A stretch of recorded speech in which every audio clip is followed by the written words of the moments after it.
इस को वजह से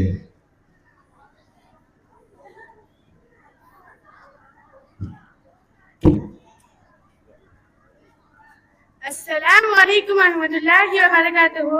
நான் இப்பொழுது எடுத்துக்கொண்ட தலைப்பு உழுவை நீக்குபவை.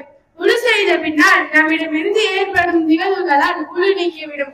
அவ்வாறு நீக்கிவிட்டால் மீண்டும் உழு செய்துதான் கொள்ள வேண்டும் என்று திருக்குர்ஆனிலும் ஹதீஸ்களிலும் கூறுகின்றனர். அவற்றை காண்போம்.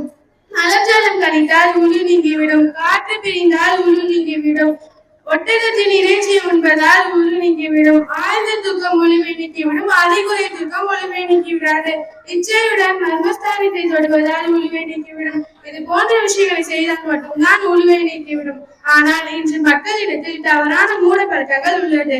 அவற்றை காண்போம். அதிகமாக சிரிப்பது, பேசுவது, மக்களிடம் அதிகமாக சிரிப்பது, பேசுவது, பெண்கள் தலையை மூடாமல் இருப்பது, நெகம் வெட்டுவது, நிலைவாசல் உட்காருவது, நெட்டி முடிப்பது, கண்ணாடியில் முகம் பார்ப்பது, விளக்கமாத்தை தொடுவது, இது போன்ற விஷயங்களை செய்தால் உழு நீங்கிவிடும் என்று மக்களிடத்தில் தவறான மூடப்பழக்கங்கள் உள்ளது. ஆனால் நான் முதலில் சொன்ன அந்த 5 விஷயங்கள் மட்டும்தான், வேற எதுவும் நம் மார்க்கத்தில் இல்லை. நபிகள் நாயகம் ஸல்லல்லாஹு அலைஹி வஸல்லம் அவர்களும் கற்றுக் கொடுக்கவில்லை என்பதை நம் மனதில் ஆழமாக பதிய வைக்க வேண்டும் என்று என் உரையை முடித்துக் கொள்கிறேன். அஸ்ஸலாமு அலைக்கும் வரஹ்மத்துல்லாஹி வபரகாத்துஹு.